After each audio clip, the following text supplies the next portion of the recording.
Pruitt-Igoe housing project. Pruitt-Igoe was a massive public housing complex in St. Louis that opened in 1954, with 33 11-story buildings designed by architect Minoru Yamasaki, who later designed the World Trade Center. The project initially housed over 10,000 residents and cost $36 million, praised as a revolutionary model for urban renewal with its modernist streets-in-the-sky concept, featuring skip-stop elevators and communal corridors. Within just 5 years, the complex began deteriorating rapidly as high crime rates, vandalism, and maintenance failures plagued the towers. The design isolated families in vertical structures with no supervision of common areas, creating what researcher Oscar Newman later termed indefensible spaces, where residents felt unsafe.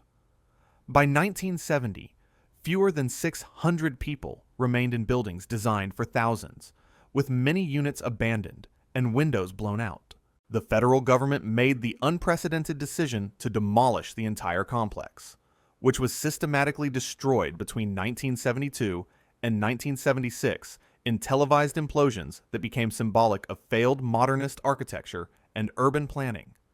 The demolition marked the end of large-scale tower public housing construction in America and scattered the community permanently, with former residents displaced across the region and families separated as the ambitious social experiment collapsed into rubble and dust clouds.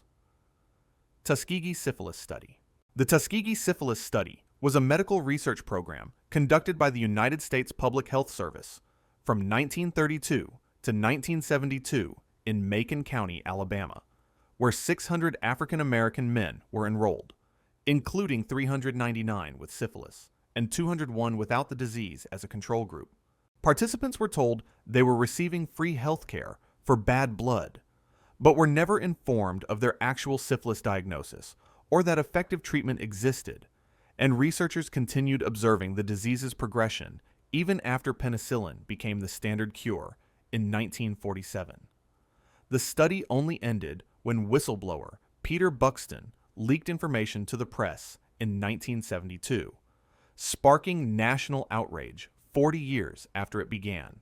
By the study's conclusion, 128 men had died of syphilis or related complications, 40 wives had been infected, and 19 children were born with congenital syphilis, devastating families across the black community in rural Alabama.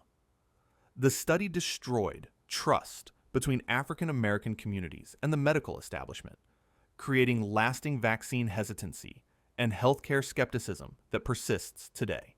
President Clinton issued a formal apology in 1997, and survivors and their families received a $10 million settlement in 1973, but the damage to community cohesion and faith in medical institutions proved irreparable, leading to the National Research Act of 1974 and establishment of institutional review boards. Jonestown Agricultural Project. The People's Temple Agricultural Project, known as Jonestown, was established in 1974 in the remote jungles of northwestern Guyana by Jim Jones and his followers fleeing investigations in California, promising a socialist utopia and racial equality in an isolated settlement 150 miles from Georgetown. At its peak, nearly 1,000 residents lived in the commune, approximately 75% of whom were African American, with Jones exercising authoritarian control by confiscating passports, monitoring all communications, and conducting public punishments for perceived disloyalty. On November 18, 1978, after Congressman Leo Ryan arrived on a fact-finding mission and was murdered along with journalists at the nearby airstrip, Jones ordered the community to commit what he called revolutionary suicide by drinking cyanide-laced flavor aid. 918 people died that day, including 304 children, making it the largest loss of American civilian life in a single event until the September 11th attacks. Survivors describe families being systematically destroyed as parents were forced to poison their children first before drinking the poison themselves, with armed guards ensuring compliance as bodies accumulated in and around the main pavilion. The massacre created the phrase "drinking the Kool-Aid" in popular culture and sparked increased awareness of cult manipulation tactics. But survivors faced lifelong trauma and stigma, while entire bloodlines were erased and communities scattered across America mourned the permanent loss of their members. Fordlandia Rubber Plantation. Fordlandia was Henry Ford's ambitious attempt to create an American-style industrial town deep in the Amazon rainforest of Brazil, purchasing 2.5 million acres along the Tapajós River in 1928 to control rubber production for his automobile tires and break the British monopoly on the commodity. Ford invested over $20 million, equivalent to more than $300 million today, constructing Midwestern-style houses, hospitals, schools, a golf course, and even a movie theater, while imposing strict American cultural standards on Brazilian workers, including banned alcohol, mandatory square dancing, and hamburgers served in the tropical heat. The industrial magnate planted rubber trees in dense monoculture formations against the advice of local experts. And within years, the South American leaf blight devastated the crops, making the entire agricultural operation unsustainable. Workers rioted in 1930 over oppressive conditions and culturally insensitive food requirements, with the community fracturing under the weight of Ford's cultural imperialism and botanical ignorance. The experiment displaced indigenous communities and local workers who had lived along the river for generations, clear-cutting massive sections of rainforest and destroying traditional livelihoods.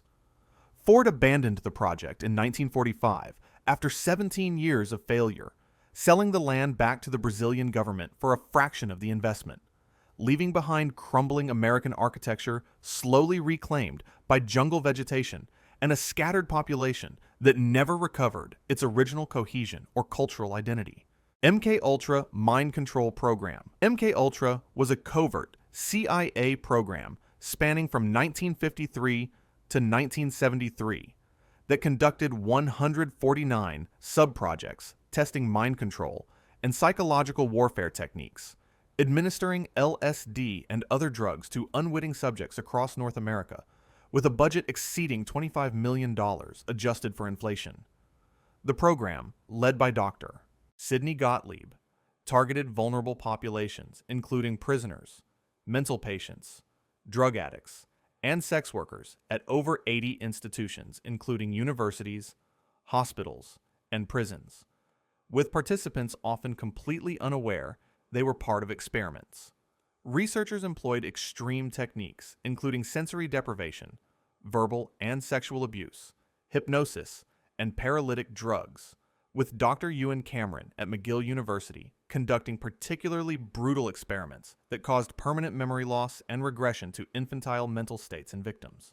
At least one death is directly attributed to the program when biochemist Frank Olson died in 1953 after being dosed with LSD without his knowledge, and thousands of others suffered permanent psychological damage whose exact numbers remain unknown, because CIA Director Richard Helms ordered most records destroyed in 1973. The program's existence only became public during the 1975 Church Committee hearings, revealing how families were torn apart when breadwinners and parents returned from hospitals or prisons with shattered minds, some requiring permanent institutionalization. Canadian victims eventually won partial compensation in 1988, but most American victims received nothing, and the experiments destroyed entire family units while creating lasting distrust of government institutions and medical establishments that persists in affected communities. Biosphere 2. Biosphere 2 was an ambitious 3.1 4-acre sealed ecological facility in Oracle, Arizona, costing $200 million and designed to test whether humans could survive in a completely closed, self-sustaining ecosystem as preparation for potential Mars or Moon colonization. 8 crew members, 4 men, and 4 women, aged 27 to 67, sealed themselves inside the structure, containing 5 biomes, including rainforest, ocean with coral reef, mangrove wetlands, savanna grassland, and fog desert for a planned 2-year mission beginning in September 1991. Within months, oxygen levels plummeted from 21% to 14.5%, equivalent to living at 17,000 feet elevation, while carbon dioxide spiked to dangerous levels, causing cognitive impairment and forcing Mission Control to secretly pump in oxygen after 16 months, violating the experiment's core premise. The crew split into hostile factions over food rationing as crops failed, with some members near starvation while others hoarded supplies, and relationships deteriorated so severely that certain crew members stopped speaking entirely and had to communicate through intermediaries. The psychological strain destroyed friendships and working relationships that had taken years to build, with legal battles between management and crew members continuing for years after the mission ended prematurely in September 1993. A second mission launched in 1994 ended after just 6 months, when disgruntled former crew members sabotaged the facility, and the experiment discredited closed-system ecological research for decades while leaving participants permanently estranged from former colleagues and friends. Centralia Mine Fire. Centralia was a thriving Pennsylvania mining town of over 1,000 residents until an underground coal fire ignited in 1962, likely from controlled burning at a landfill that spread into the labyrinth of abandoned mines beneath the community, and the fire has burned continuously for over 60 years with no end in sight. The blaze spread through 3,700 acres of underground coal seams, creating surface temperatures reaching 1,000 degrees Fahrenheit and releasing toxic gases, including carbon monoxide, through cracks that suddenly appeared in roads, yards, and basements without warning. By 1981, the danger became undeniable when 12-year-old Todd Domboski fell into a suddenly appearing sinkhole filled with carbon monoxide in his grandmother's backyard, nearly dying before being pulled to safety. The federal government spent $42 million between 1984 and 1992 buying out and relocating residents, demolishing homes, churches, schools, and businesses that had stood for generations, while a handful of holdouts refused to leave their ancestral properties. Route 61, the main highway through town, developed massive cracks from the heat below and was permanently closed, becoming a graffiti-covered tourist attraction symbolizing the town's death. The population plummeted from over 1,000 in 1981 to just 5 residents by the 2020 census, with the zip code officially revoked in 2002. Families were torn apart over the decision to accept buyouts or stay, and the fire is expected to burn for another 250 years, ensuring Centralia will never be rebuilt. Rajneeshpuram Commune. Rajneeshpuram was a controversial religious commune established in 1981 on a 64,000-acre ranch in Wasco County, Oregon, by followers of Indian guru Bhagwan Sri Rajneesh, growing to 7,000 residents and incorporating as a legal city with its own police force, complete with airport and infrastructure. The mostly educated, middle-class devotees wore distinctive orange and red robes and worked to transform the high desert landscape.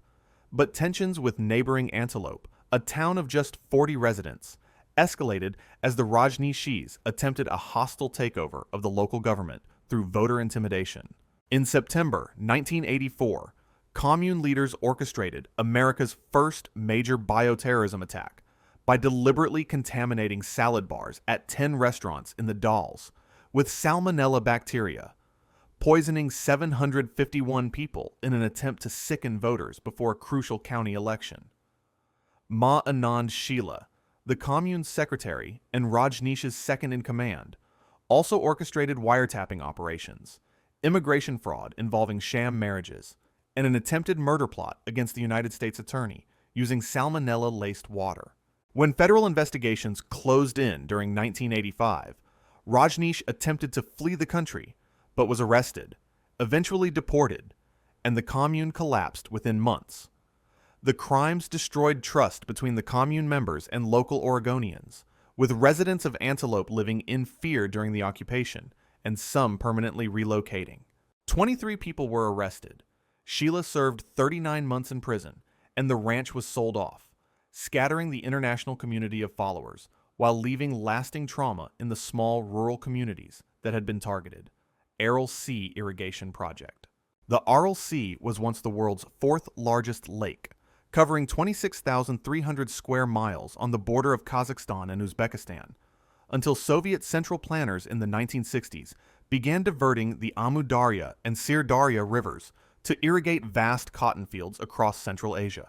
Within decades, the sea shrank to just 10% of its original size, losing 90% of its water volume and fragmenting into smaller bodies while exposing thousands of square miles of toxic seabed containing decades of accumulated pesticides and residue from Soviet weapons testing. The thriving fishing industry that had supported over 60,000 jobs completely collapsed as the waters receded, leaving towns like Aralsk and Muynak stranded over 100 miles from the shoreline, with rusted fishing vessels marooned in a newly created desert called the Aralkum. Toxic dust storms now carry salt and agricultural chemicals across a 300-mile radius, causing respiratory diseases, cancers, and birth defects in surrounding communities, with infant mortality rates among the highest in the region and life expectancy dropping 15 to 20 years. Over 40 fishing villages were either abandoned entirely or became economically devastated landlocked communities, forcing tens of thousands to migrate in search of work and tearing apart families that had fished these waters for generations. The regional climate changed dramatically without the sea's moderating effect, becoming hotter and drier, while children grew up never seeing the water their grandparents had depended upon, creating generational trauma alongside the ecological catastrophe. Willowbrook State School Hepatitis Studies. Willowbrook State School on Staten Island, New York, was an overcrowded institution housing 6,000 mentally disabled children in facilities designed for 4,000 when Dr. Saul Krugman began deliberately infecting residents with hepatitis virus between 1956 and 1970, justifying the experiments by claiming the children would contract the disease anyway due to deplorable conditions. Krugman fed live hepatitis virus in milkshakes to over 700 children aged 3 to 10 years old in a separate research unit, with parents coerced into consent by being told their children would receive faster admission to the desperately needed facility only if they participated in the medical studies. The research was published in prestigious journals, including the New England Journal of Medicine, and continued for 14 years, despite growing ethical objections from medical professionals who recognized the fundamental violation of informed consent and the exploitation of society's most vulnerable population. In 1972, journalist Geraldo Rivera's investigative television report exposed not only the hepatitis experiments, but also horrific conditions throughout Willowbrook, showing naked children lying in their own waste, unfed, and neglected in overcrowded wards. The children who were deliberately infected suffered lifelong health consequences, while families experienced profound trauma from the coercion and betrayal of trust by medical authorities they believed were helping their vulnerable children. The national scandal sparked the disability rights movement and led to stricter informed consent requirements in medical research, ultimately resulting in the facility's closure in 1987. But thousands of families remained permanently scarred by the systematic abuse disguised as scientific progress. Chernobyl nuclear accident. The Chernobyl nuclear disaster occurred on April 26, 1986, at 1:23 a.m., when Reactor 4 at the Vladimir Lenin nuclear power plant near Pripyat, Ukraine, exploded during an unauthorized safety test, releasing 400 times more radiation than the Hiroshima atomic bomb and forever changing the lives of hundreds of thousands. The entire city of Pripyat, home to 49,000 residents, including plant workers and their families, was evacuated 36 hours after the explosion, with authorities claiming it would be a temporary 3-day departure, but no one ever returned permanently to their homes. Soviet authorities initially denied and minimized the catastrophe for days, while radiation spread across Europe, and within weeks, 28 first responders and plant workers died from acute radiation syndrome, while 2 were killed in the initial explosion. A 30-kilometer exclusion zone was established, forcing the permanent relocation of 350,000 people from ancestral homes and farmlands, scattering communities across the Soviet Union, and separating families who had lived together for generations. 600,000 liquidators were exposed to dangerous radiation levels during the desperate cleanup efforts, and thyroid cancer rates, especially among children, spiked dramatically in subsequent years. The disaster's death toll remains disputed, with official estimates around 4,000, while some organizations suggest numbers exceeding 90,000, when including long-term radiation effects. The catastrophe destroyed trust in the Soviet government and contributed to the USSR's eventual collapse, while creating a ghost city of abandoned buildings, including an amusement park that never opened, and left survivors with psychological trauma, sometimes called Chernobyl syndrome, characterized by hopelessness and despair that persists across generations. Bhopal gas tragedy. The Bhopal gas tragedy unfolded on the night of December 2, 1984, when over 40 tons of methyl isocyanate gas leaked from a Union Carbide pesticide plant in Bhopal, India, killing between 3,800 and 10,000 people in the immediate aftermath, and ultimately causing 16,000 deaths over subsequent years. Water entering a storage tank triggered a runaway chemical reaction, while critical safety systems, including refrigeration, the scrubber, and the flare tower, were turned off or malfunctioning, allowing the toxic cloud to spread through densely populated slums where over 40,000 residents lived within immediate proximity. Victims died in their sleep, fled with burning lungs and eyes, or suffocated as their airways filled with fluid, while survivors suffered permanent blindness, respiratory failure, and neurological damage that affected over 200,000 people. The disaster destroyed entire generations of families overnight when breadwinners were killed or left unable to work, economically devastating the community while creating the world's largest population of industrial disaster victims. Union Carbide.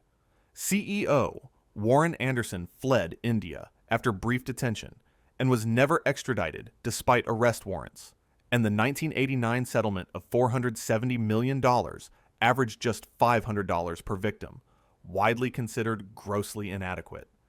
Decades later, children continue being born with birth defects due to contaminated groundwater around the still toxic abandoned factory site, and affected communities maintain ongoing protests demanding justice as criminal proceedings remain incomplete.